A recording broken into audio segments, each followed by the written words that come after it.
Perguntando objetivamente, as autoridades amazonenses alertaram o Ministério da Saúde sobre a iminência da falta de oxigênio? Somente no dia 10 à noite. Dia 10 à noite. Quando, dia 10 à noite, quais medidas foram tomadas pelo Ministério? Bem, eu começo a colocar o seguinte. Estava em Manaus com a minha equipe, já tinha levado para Manaus todos os secretários, porque isso é uma coisa que a gente já vem conversando há bastante tempo, eu e o senador Eduardo Braga. Então, a gente já vinha acompanhando o assunto de Manaus, olhando de per si, e, claro, não havia a discussão ainda conosco sobre oxigênio, mas havia uma curva de contaminação alta, havia um colapso nos hospitais, e a gente, na minha interpretação, como ministro à época, eu precisava avançar para lá o meu gabinete, com os meus secretários, para poder, de lá, tomar as decisões imediatas e resolver o problema. E ajudar a resolver o problema, né? Não deixar acontecer uma catástrofe. Então, essa foi a razão de ter ido com a minha equipe para Manaus no dia 10, domingo, e direto para a reunião com o governador.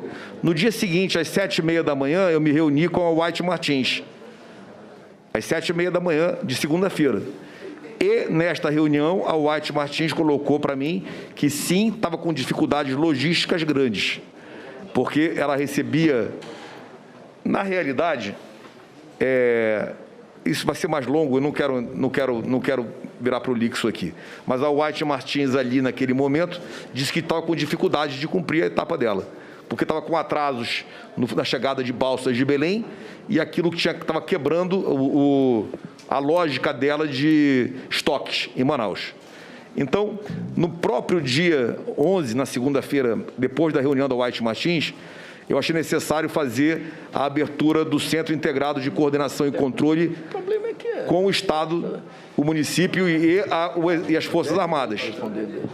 E nós fizemos, então, às 16 horas, a abertura do centro e puxamos a coordenação logística para o centro. No dia 12, já chegou a primeira aeronave trazendo oxigênio líquido.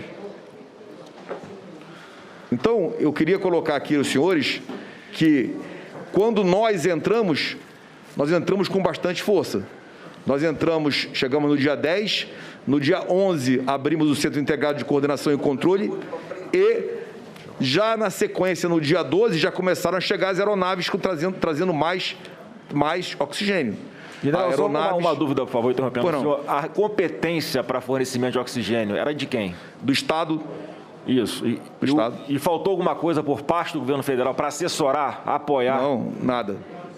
Não, olha só, é preciso compreender a missão do Ministério. A missão do Ministério, programa, coloca recurso, e essa é a lógica.